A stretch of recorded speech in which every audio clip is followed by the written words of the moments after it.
کوئی تسی بھی بدلو اپنے آپ نو، تاں دین آنا ہے، خالی نعرے نال دین آ جانا۔ نماز اینج پڑھو کہ جنہیں اج تک 40 سال ہو گئے نا نماز دے درس دیندیاں، انہوں نے پتہ لگے یار لبیک والے تو ایک درس بھی نہیں دیتا، سارے نمازی بن گئے۔ کمال ہو، حد ہو گئی بھائی، اینج ہونی چاہیے تبدیلی۔ لوگ پتہ لگے بھائی انہاں دا نعرہ جڑا ہے انہاں دے رگو پے وچ اینج کیوں جی، اینج سرایت کر گیا، ہم چو خو اندر عروق ملت است۔ اقبال کہندا ہے اندر حضور دا عشق ایویں چلنا چاہیے جویں رگاں وچ خون چلدا جناب، اینج کر اپنے آپ نو بدلو۔ لبیک والے نہ میں گل کر رہا، باقی بھی سارے تانوں ویکھ کے سیدھے ہو جانے۔ ہاں جی، انہوں نے دیکھیا نا بھئی یہ تے سارے نمازاں پڑھدے ہیں تے وہ بھی کدی کدی شرم نال پھر ٹھیک بھی ہو جان گے نال پڑھ۔ وہ کہندے یار یہ جھوٹ بغیر مارے یہ دکانداری بہترین چل رہی ہے، تو گھر جناب سارے صحت مند ہو گئے۔ جڑے رزق حرام کھاندے نا انہاں دے گھراں کدی چین نہیں ہوندا، ہے میری گل یاد رکھ۔ حضور نے فرمایا ایتھے بھی ہاتھ چک کے دعاواں منگن، کیوں جی؟ ملبسو حرام و مطبعو حرام۔ حضور نے فرمایا جس کا کھانا بھی حرام، جس کا پہننا بھی حرام، جس میں مشربو حرام، جس کا پینا بھی حرام، وغذی بالحرام، اور جس کی پرورش بھی حرام سے ہوئی ہے، فانا یستجاب۔ حضور نے فرمایا ایسے بندے کی اللہ دعا کیسے قبول فرمائے؟ تو پھر اگر بھوک لگے نا زیادی تے پیٹ تنگ کرے تے انہوں کہو اے دوویں جہاناں دے مالک ہون، تے جسم مبارک کتنا نرم ہوئے، ما مسست خزن ولا حریرن ولا شیئن کان الین من کف رسول اللہ۔ انس بن مالک کہندے میں 10 سال حضور دی خدمت کی تھی، میں جدوں بھی سلام لیا تے حضور دے ہاتھ اتنے نرم سن، نہ کوئی جو ریشم نہ کائنات دی کوئی اور شے نرم سی جڑے حضور دے ہاتھ نرم سن۔ تے اس پاکیزہ تے مقدس تے معطر اس بے ہاں جی ملائم جسم اتے، اتنے حسین جسم اتے حضور پتھر بندے رہے بھوک دی وجہ تے۔ وہ ساڈے واسطے سی، وہ تو دوویں جہاناں دے مالک سن۔ بہت بھوک لگے تو پھر یہ تصور کر لینا، جی مکان تنگ نظر آوے، جی میرا چھوٹا مکان ہے تو پھر ام المومنین دی روایت سامنے رکھنا کہ حضور دے گھر جڑا سی چھت، ام المومنین حضرت عائشہ صدیقہ فرماندیاں کتنا اونچا سی؟ فرمایا اتنا اونچا سی بھائی تھلے کھڑے ہاتھ لگ جاندے سی چھت تے کھجور نال چھتے ہوئے سی۔ عدی بن حاتم تائی دے پتر جدوں اسلام قبول کرن آئے نا تے مسجد نبی شریف وچ کہندے میں بھائی بالکل وعدہ کیتا سی میں حضور دا کلمہ نہیں پڑھنا، میں مر جانا ہے، لیکن جدوں آپ دی ہمشیرہ قید ہو گئیاں تے رسول اللہ کو آئیاں، عرض کی تھی حضور میں حاتم تائی دی دھی ہاں، اور میں اچھا تو حاتم تائی قید ہو گئی عورت، تم عورتوں کے حقوق کی بات کرتے ہو؟ جی میں وہ گل کرنا نہیں چاہتا، پھر ان لوگ پریشان ہو جانا، گل وہ میں کرنا نہیں چاہتا جڑی پاکستان ہے جس ویلے ہو رہی۔ عورت قید ہو گئی، حاتم تائی دی دھی قید مجرمہ بن کے آئی، حضور دے مقابلے جائے کھڑے مجرمہ، لیکن اقبال کہندا دخ ترک را چون نبی بے پردہ دید، چادر خود پیش روئے او کشید۔ اقبال کہندا حاتم تائی دی دھی جدوں ننگے سر آئی تے رسول اللہ نے اپنی یا ایھا المزمل والی چادر لے کے دے سر ہوتے دے۔ اور پھر اگے اقبال کی کہندا ما ازاں خاتون طے اور یاں ترم، پیش اقوام جہاں پہ چادرم۔ حضور اسی تے حاتم تائی دی دھی نال بھی زیادہ دنیا تے ننگے ہو گئے، ما ازاں خاتون طے اور یاں ترم۔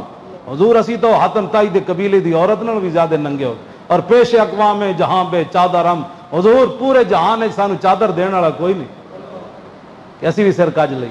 ایک بال پھر رسول اللہ دی بارگاہ وچ فریاد کیتی، حاتم تائی دی دین حضور نے فرمایا ہم آپ کو رہا کرنا چاہتے ہیں، آپ کیا چاہتی ہیں؟ عرض کی حضور مجھے سواری دے دیں، میں نے ملک شام جانا ہے، میرا بھائی وہاں چلا گیا ہے، اور زیادہ راہ جتنا بھی راستے کا خرچہ ہے۔ حضور نے ایک صحابی کو فرمایا ان کو زیادہ راہ بھی دو اور ان کو روانہ کر کے آؤ، کیوں جی ان کو روانہ کر کے۔ وہ جب کہیں نہ ملک شام تے عدی بن حاتم اگو آ گئے، انہوں نے کہا سنا کی بنیا؟ انہوں نے کہا نہ بھائی نہ ایتھے نہ پوچھ، جا رسول اللہ دے دربار ایک باری ویکھتے صحیح نہ چلیا، ایک باری ویکھتے آنا حضور نو، تو ایویں ڈرا پھردا جا۔ انہیں کہا دس تے صحیح، انہیں کہا دسن والی گل ہی کوئی نہیں، تو اتنے جائے گا تینوں پتہ لگے گا، تیری ہر ادا پہ ہے جاں فدا، مجھے ہر ادا نے مزہ دیا، کوئی تجھ سا ہوا ہے نہ ہوگا شہا، تیرے خالق کے حسن و ادا کی قسم۔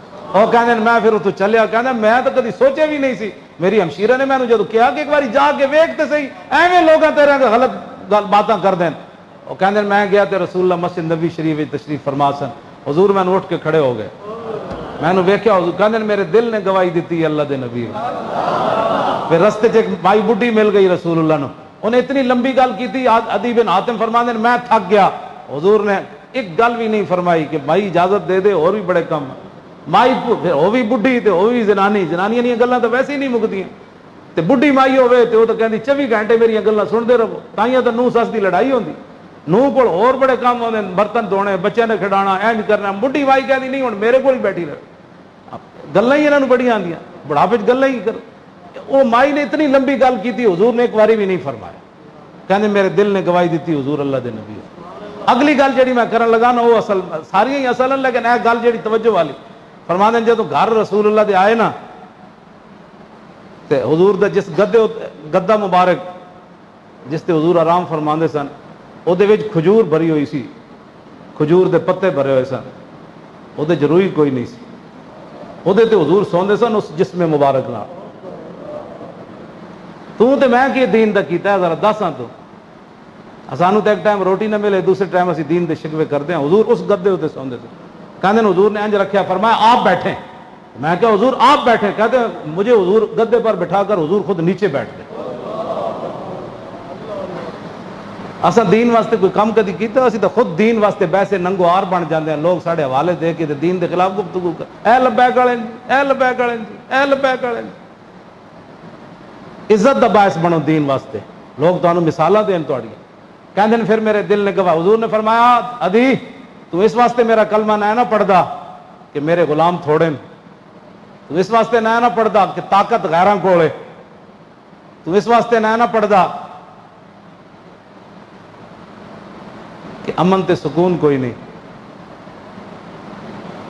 عرض کیتی جی گل تے انجی ہے، حضور نے فرمایا ادی ایک وقت آن والا میرے غلام او کسرا بادشاہ دے دروازے تے اپنے گھوڑے جا بنن گے، سپر پاوراں فتح کر دے گا، تے اقتدار میرے غلاماں دے ہاتھ چ آ جائے گا۔ تے فرمایا تو غریبی دی وجہ تو نہ پڑھدا میرے غلام غریبن، حضور نے فرمایا ایک وقت آئے گا زکاتاں دین والے ہون گے، لین والا کوئی نہیں آئے گا۔ کیوں جی؟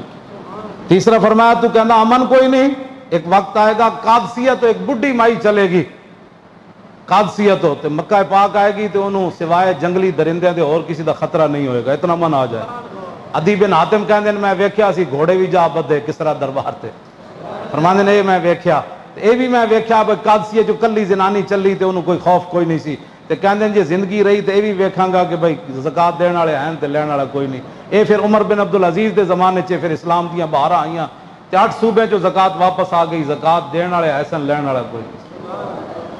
بس اس دین دیاں گلاں کرو، دیہڑی راتی وہی کم کرو۔ آخری میں حدیث پاک وہ مکمل کر کے وہ جڑا حضرت حذیفہ بن یمان والی، حضور نے فرمایا ان ھذا ملک لم ينزل الارض قط قبل ھذا، فرمایا یہ ایک فرشتہ ہے جو آج سے پہلے کبھی زمین پر نہیں آیا، استاذن ربہ، اس نے آج اپنے رب سے اجازت طلب کی، یسلم علیہ کہ یہ مجھے سلام کرنے جائے، اس نے آج رب سے اجازت طلب کی، پہلی بار آسمان سے زمین پر آیا، کیا کہ مجھے سلام کرنے آیا، ویبشرنی، اور مجھے خوشخبری دینے آیا کہ بِأَنَّ فاطمہ سیدۃ نساء آل الجنہ، کہ میری بیٹی فاطمہ تمام جنتی عورتوں کی سردار ہے، وَأَنَّ الْحَسَنَ وَالْحُسَيْنَ سیدہ شباب آل الجنہ، فرمایا حسن اور حسین جنتی جوانوں کے کیا ہیں؟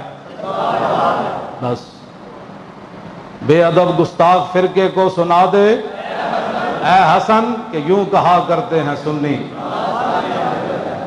یوں کہا میاں محمد صاحب کھڑی شریف والے فرماندے ہیں قوت ہوندیاں زور نہیں لایا بیٹھے من رضائیں، قوت ہوندیاں زور نہیں لایا بیٹھے من، دنیا اتو پیاسے گئے دین دنی دے سائیں، دو میں جہانہ جڑے سردار سن دنیا تو خاک ہو جا خاک میں مل کر، خشک ہو جا خاک ہو کر خاک میں مل جا فرات، اور خاک تجھ پر دیکھ تو سوکھی زبانیں آلے،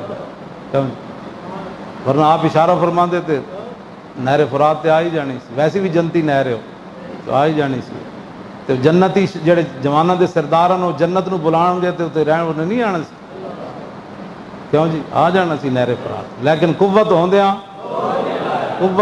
زور نہیں لایا بیٹھے من، دنیا اتو پیاسے گئے، اپنے آپ نو بدلو، بس یہی مقصد ہے کربلا بیان کرن دا بھی ایتھے بہن دا بھی، اور کوئی مقصد کوئی نہیں۔ جڑا بندہ تہاڈے نال دو نمبری کرے اس 2 نمبر کو بچ کے اپنا راہ متعین کرو. اسی جانا ہے مدینہ پاک. مدینہ پاک جاننا مطلب ہے اس راستے تے اسی چلنا ہے. ہاں جڑا تانوں اس راستے تو ہٹانا چاہے انہوں کہا اپنا کام کر. سانو لبیک دا نعرہ ہی کافی ہے. تو اپنی روٹی بھی کول رکھ, پانی بھی تے سڑک بھی چوک کے پکی پوری لے جا اپنے گھر. ساڑی گلی کچی بڑی ہے. میں نہ خوش و بیزار ہوں مرمر کی سلوں سے, میرے لیے مٹی کا حرم ایک اور بنا دو. انہوں نے کہا ٹائلاں بھی پٹ تے ساریاں پٹ, میں خوش تے او جناب کچی زمین وچ رہ رہا گا. تو لے جا انہاں نوں, لیکن در رسول تو مینوں دور نہ کر. بہت کم نصیب وہ جو قرار تک نہ پہنچے, در یار تک تو پہنچے, دل یار تک نہ پہنچے. اسی تو دل یار تک لے جانا چاہتے ہیں. ہاں اور کوئی مقصد کوئی نہیں. ہندو وہ کہتے ہیں آپس ہندو بیگ کہتے ہیں وہ ویل چیئر چ بیٹھے ہویا انہیں امت مسلمہ ساری جگہ دیتی. وہ ہندو تسی کدو جاگو گے؟ وہ آپس بیگ ہونے جناب مذاکرے کر دیں. وہ کہتے ہیں وہ تسی عیسائی بھی بیگ کہتے ہیں ویل چیئر تے بیٹھے انہیں پوری امت اینج کھڑی کر دیتی. اور تسی کدو کھڑے ہو گے؟ مطلب گل تو بڑی دور تک چلی گئی. ہاں جی, ہاں جی.